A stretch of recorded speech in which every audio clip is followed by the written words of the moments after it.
factor into whether or not you become successful or to the extent that you do. So I'll be the first person to tell you there are haters out there. But I'm also going to really be the first person to tell you that not everybody who's giving you correction is a hater. And it's far too easy and rather weak to just slough them off as a hater. We've built into this culture today, haven't we? Let's be real. That anyone who tells us something we don't feel good about hearing because it's painful to hear, they're a hater. Don't listen to them. And that may be the number one impediment to you growing or to the people around you growing, is that nobody listens to feedback anymore. Nobody wants to hear things that are uncomfortable about themselves, about their behavior, about their conduct, about their business. So the thing you have to ask yourself is this person antagonistic to me? That's the first filter their feedback must come through.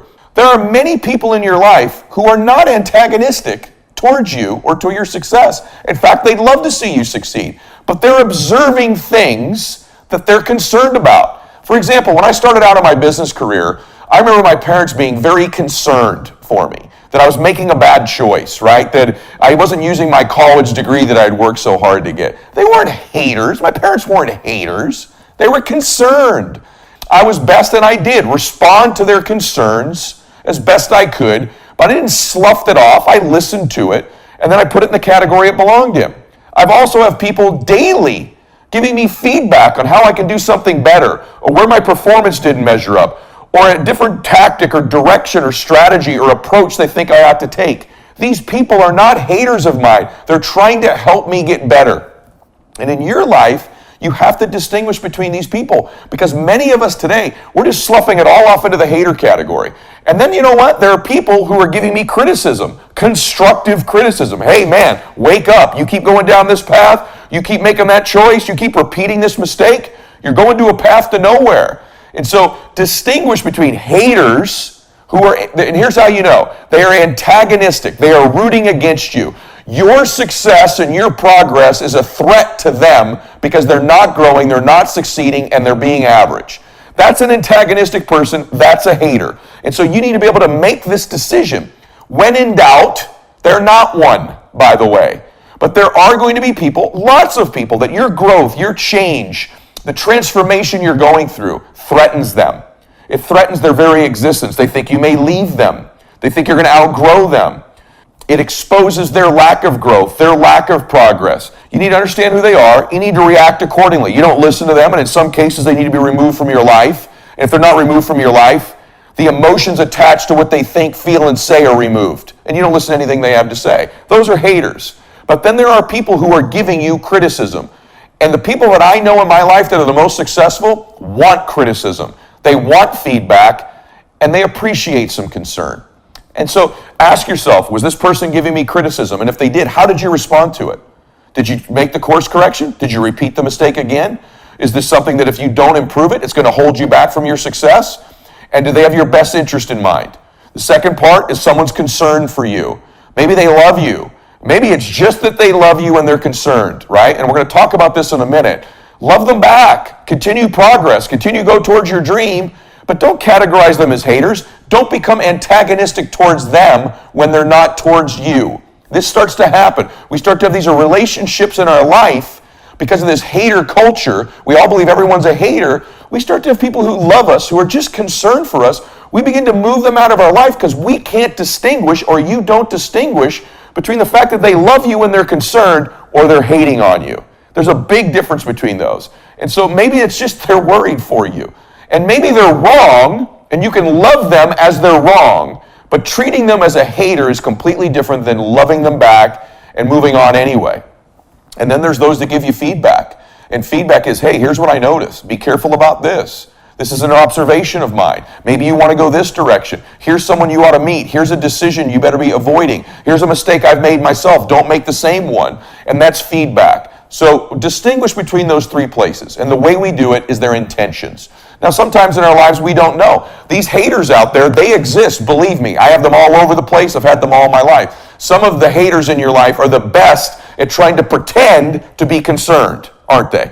I'm so concerned for you, as they're really rooting against you. They're pretending to give you criticism as they tear you down. They're pretending to give you feedback only to lead you in the wrong direction so you lose. And so, yes, it's a difficult line to toe because haters, the real haters, know how to pose as critics. They know how to pose as concern. They know how to pose as giving you feedback. And so it's your ability to distinguish between these two people that's going to have everything to do with whether you succeed. Keeping the haters in your life around you and letting their feedback and criticism and their insults and their fake concern for you affect you in a negative way could steal your dream. And they are dream stealers every single time. Having said that, what might also kill your dream is you not embracing the people who are concerned that love you and loving them back, and getting the wrong people leaving your life, or wrong people at a distance, and not having the people around you who love you still close to you. Because we're going to talk about in a minute how to win anyway. And if you're not listening to criticism and responding to it, you can never adjust. And if you're not being open to feedback, you can't improve. And so this is a very important thing nobody talks about. So let's get to the root here. We know the difference is whether they're intentionally antagonistic to us. Who should I listen to then? Who should I take feedback from? Whose criticism is worthy of adjusting to? And here's how I've always measured it. More dreams are stolen by haters, critics, concerned people, and also people who give us feedback than anywhere in the world. In other words, even though the person who's giving you feedback has positive intentions, they could still steal your dream. See, what I do is I wrap them all up in this category of dream stealers. They all can steal our dream. See, your parents who are concerned for you may not be haters, but they can still steal your dream because you may be doing it just for them. Your spouse may not be a hater, but they can still steal the dream, right? Your friends who are concerned for you or give you feedback, they may not be haters, but guess what? They can still steal your dream. So let me give you some counsel that's helped me in my life. Who do I listen to? My rule is always this. I listen to somebody who's successful in the area they're giving me counsel in, only. In other words, you may have a loving mother or father who are unbelievable at being parents or at raising children, but never became successful in business.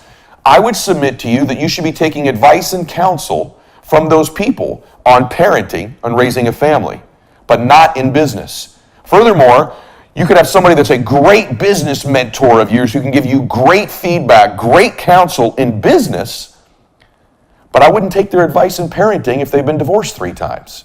See, the mistake that people make is they don't distinguish between who the haters are and the others are. And then the bigger mistake is I see people every day who have their business dreams stolen because they took the counsel, the feedback, the criticism, and the concern, maybe not of a hater, but of someone who's never been successful in business before. So you're going to let someone steal your business dream who never built a business dream of their own.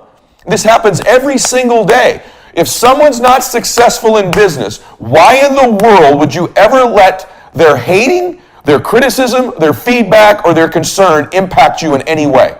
They don't belong in that category. That doesn't mean they're not a valuable person. If you go back to the people that love you, they may not be haters. They may not be rooting against you, although some of them are. But the ones that aren't, be very careful of taking their advice in an area they're not successful. Furthermore, if you wanted to get in great shape, and you were trying to go on this new nutrition plan, a new diet plan, why in the world would you take advice from somebody who tells you, this doesn't work, I read keto doesn't work, I read you can't do traditional weightlifting, you got to do aerobic exercise. You start taking advice from somebody who's not even in great shape, who's not even fit, and they steal your fitness dream.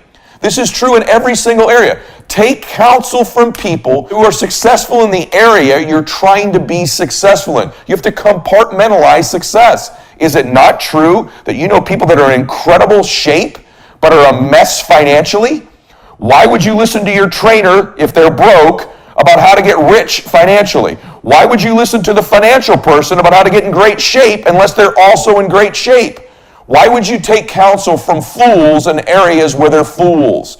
So too often I think what we're doing is we're trying to decide whether someone's intentions are good or bad, and we don't take the veil off. It's just whether or not they're successful. You know what you'll find out? If you meet a mega successful entrepreneur and you approach them with about a goal and a dream you have, more likely than not, they're going to tell you to go for it. Entrepreneurs are some of the most optimistic because they've been successful somewhere. They believe you can be as well. If you ever meet somebody who's really fit and you ask them, can I get strong? Can I get fit? Can I get healthy? 9 times out of 10, that fit and healthy person is going to be the number one person to say, yes, you can, to encourage you to do it. The biggest thing I always look at is when I'm getting feedback, criticism, concern, or hate from somebody, how are they doing in that area? And what you find out most of the time is that if they're not winning in that area, their feedback means nothing. Their concern shouldn't impact you, and their criticism is invalid. Now, if they're super successful in that area, maybe you ought to be more open to their criticism. Maybe you ought to listen to their feedback, and maybe their concern is valid. Then again, maybe they're hating on you, but probably not. The fact of the matter is most people that win, they don't have any reason to hate on what you're doing because winners want to see more people win. Winners want to see more people prosper. And so be very careful about what you think is a hater and who you think isn't. But more importantly, don't take counsel from fools. I'm not saying the person is foolish in every area. They're just foolish in that area. Don't listen to them in that aspect of your life. And so why this matters so much is because it's where we expense our energy, right? Like for me, I want good feedback. I'd like some criticism, and I appreciate concern, but I don't expend a lot of energy worrying about it. So many people expend so much energy on the emotion of what other people think about them. In fact, the number one thing probably killing your dream isn't your hater, isn't the feedback, isn't the criticism, right? Isn't the concern. It's the energy you expense and expand by worrying so much. It's your addiction to other people's approval that will ultimately kill your dream. You're addicted to what other people think about you. And the issue is this. That's actually the symptom. The symptom is I'm so addicted to what other people think about me. The disease is lack of self-confidence in ourselves, lack of identity, which is why I've spent so much time in the previous audios and videos trying to build up your identity, build up your self-confidence, so this addiction to what other people think about you is eliminated or reduced in your life. The fact of the matter is this, what other people think about you is none of your business. It's none of your business. And here's the truth. You want to know the truth? They're not thinking about you. They're thinking about what you're thinking about them. They're doing the same thing you do. And let me tell you something about these haters. What most people do is they project onto other people the things they dislike about themselves the most. So they acknowledge it. If you remember in a previous video, an audio, I said to you, if you're having a hard time discovering what your giftedness and purpose is, look at somebody you admire, your hero, and what are the 3 or 4 things about them that you admire the most? Because you see in them the giftedness that you see in yourself. So if your hero is Dr. Martin Luther King and it was how much his concern was for other people or his vision and his dream or his ability to articulate or to bring people together or to not see color, whatever that thing is that you see in him, I can tell you that the reason that you admire it, the reason that he was your hero, is because you see some of those similar gifts in you that you can apply in a different place. And so we see in our heroes the things that are our true giftedness. We criticize in others what are the things we hate about ourselves the most.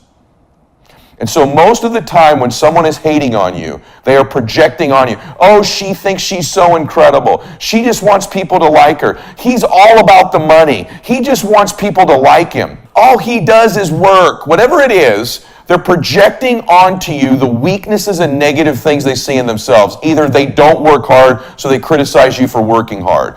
Or they also would love other people's attention and success, but they can't get it, so they criticize you for it. Remember, most of the criticism you receive from people is them projecting onto you that which they don't like about themselves. And so when you know this, that most people aren't thinking about you, they're thinking about them. And even when they're talking about you, they're thinking about them. The words out of their mouth are about you, but what they're really thinking about is them. The more you begin to understand this, you really stop spending so much energy on worrying about what other people think about you. The more you love yourself, the more you believe in yourself, the more you focus on your own intention, the more you build up your own identity, the less you have concern with getting that acknowledgement and recognition from other people. In other words, your own acknowledgement, your own character, your own belief in yourself supersedes what anyone else could ever say about you.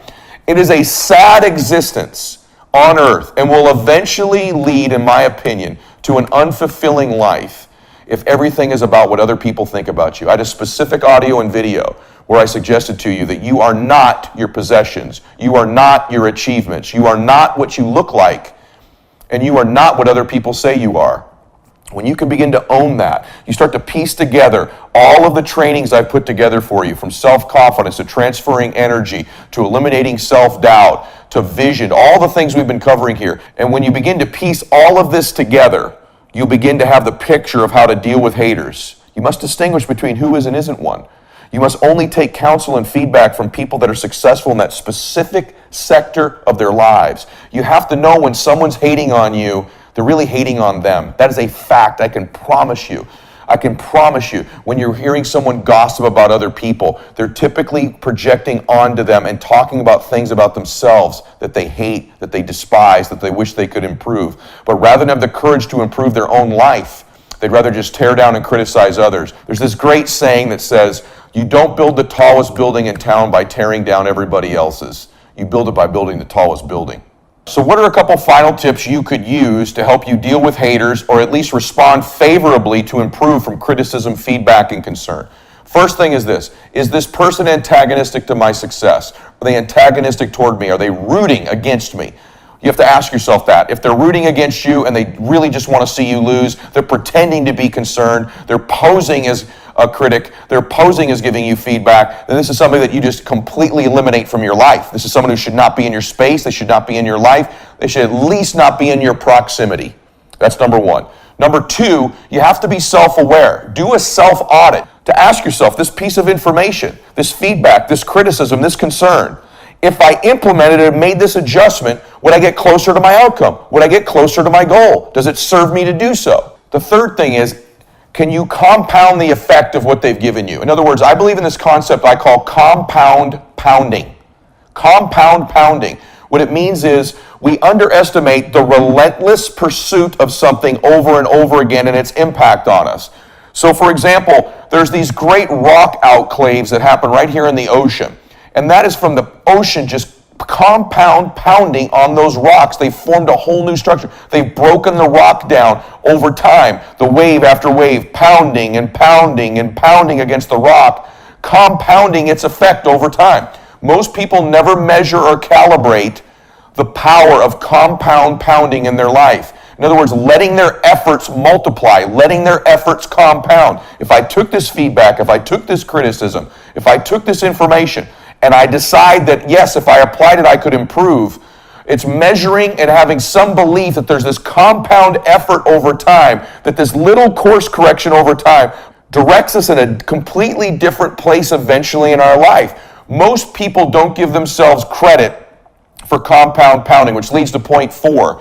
It's lack of vision in people's lives. Most people, when they're getting feedback, they're not obsessed enough with the long-term vision of where they're going. They don't stay focused on that clear picture of where they're going, and they let this side noise, this side feedback, this side criticism distract them from where they're going. You can never let go of the big picture. Most people, by the way, lack vision, and they will lose because of this lack of vision, and it's not what you would think. It's not the lack of vision where they don't see the place they want to go. Let me tell you what it is for most people. You ready? They have a depth perception issue. They kind of know what they'd like. They'd like the big picture, but they constantly think they're further away than they are. They think it's much further away to get to this place. They've overestimated how long it will take to get there, and so they act like it. It's kind of like this. If we had a race, and I think the race is 60 yards, and you think it's 60 miles, is there a different pace we'd both start out the race running? If I think it's 60 yards, I'm off and I'm going because the finish line is that close. So I behave in such a way as if the finish line's that close. If you think it's 60 miles away, your pace is different, your cadence is different. Your ability to be distracted, or your inability to stay focused, better said, on the finish line happens because you have this depth perception issue. Everything is off in the future to you. Everything is so far away. People that win shrink it. We've talked about shrinking time frames in previous trainings, right? 3 mini days, right? Getting 21 days a week. I'm talking about something slightly different here. It's shrinking how close you believe you are. Let me say something to you that none of your haters will ever want you to know. You are much closer to your dream than you think you are. It could happen much sooner and much bigger than you think. And it is your ability to begin to believe and get real clarity of perception, of time.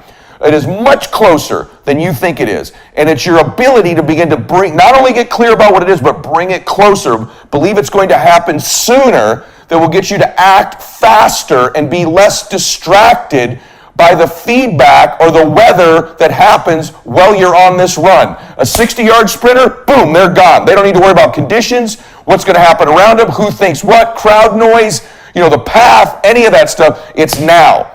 The marathon runner, their pace is slower. There's feedback. They're looking around. They're listening. They're watching. They got to stop for water breaks, don't they? They're dependent upon getting the water. They're dependent on the towel break. They're dependent on all this other stuff. And because they think it's such a long race, that's how they behave. Whereas the sprinter goes now.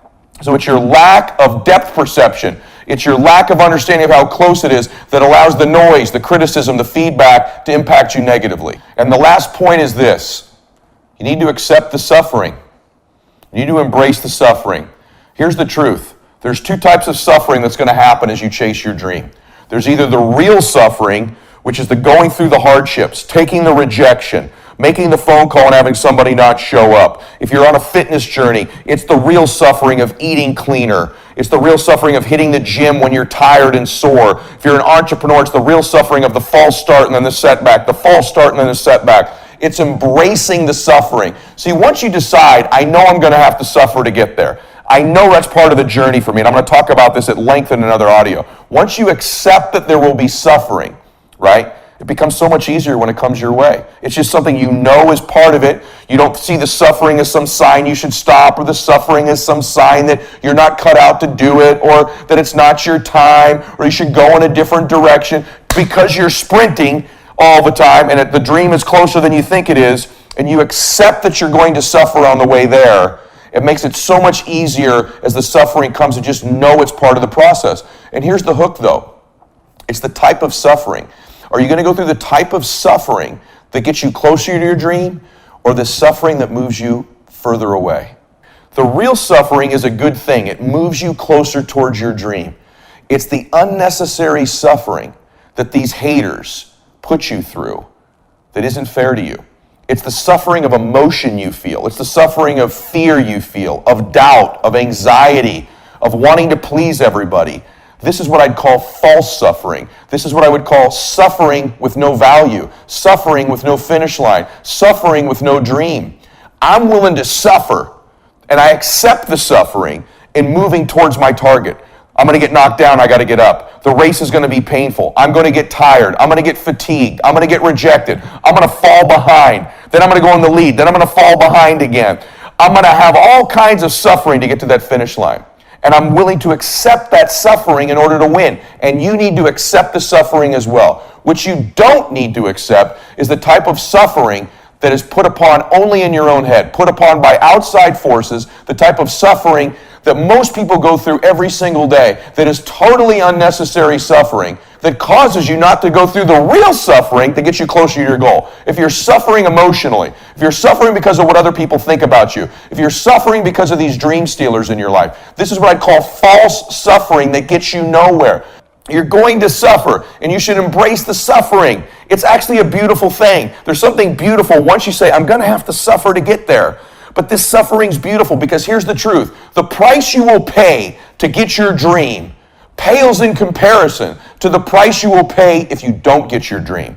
See, the price you'll pay to get your dream, to get to the finish line, is short term. It's a year, it's 5 years, it's 10 years, it's 15 years, whatever it is, to get to your dream body, your dream business, your dream relationship, your dream finances. It's a short-term suffering, which pales in comparison to living the rest of your life without that relationship, the rest of your life without that business, the rest of your life without that achievement.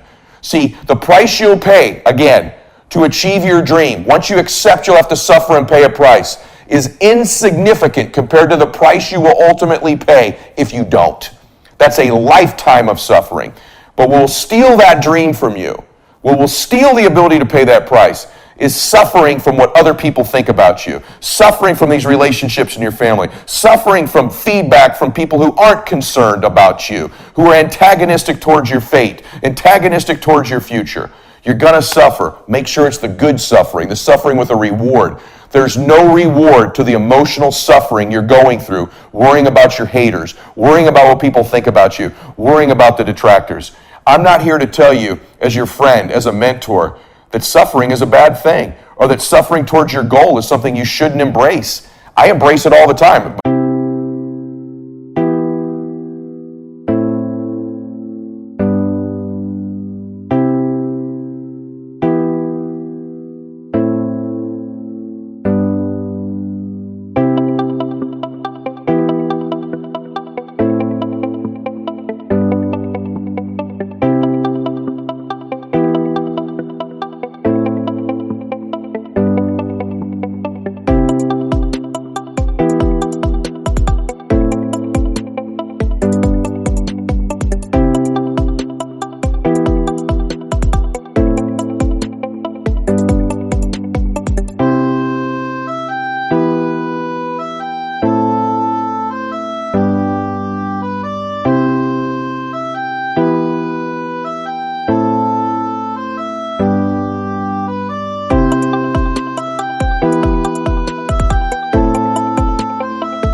Every day before I go in the gym, I know I'm going to suffer a little bit, but it's going to make me stronger and more fit. As an entrepreneur, I accept their suffering. I accept there's discomfort. I accept their setbacks. There's something beautiful once you accept that. What's terrible is then to accept voluntarily the suffering that is so unnecessary that the rest of the world is going to try to put upon you. So distinguish between the type of suffering you're willing to go through. Don't let anybody else ever cause you to suffer, to lose your perception, to lose your vision, to lose how close you are, to lose your belief, to steal your dream, to get you to pay the ultimate price. The ultimate price is that you begin to suffer worrying about what other people think about you. And in the consequence of paying that price is you will pay a lifetime price far greater for not getting there. So today, I want you to distinguish, is someone a hater, or are they giving me criticism, concern, and feedback that I should respond to? That criticism, that concern and feedback, is it coming from a valid place? Somebody who's successful in the area that I'm getting this counsel from. Okay, I want you to be thinking about how much closer you are to your vision than you think you are. I want you considering for a second about the type of suffering you're willing to go through and how worth it will be when you get there. Do not let the people in your life steal your dreams. And I hope today we've dispelled the myth that everyone's a hater. Everyone's not a hater, and it's your ability to distinguish who is and who isn't that's going to determine to some extent where you end up going in your life. I hope today helped you.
I hope today served you. It gave you things to think about. It gave you a couple tactical strategies. Do not let them steal your energy.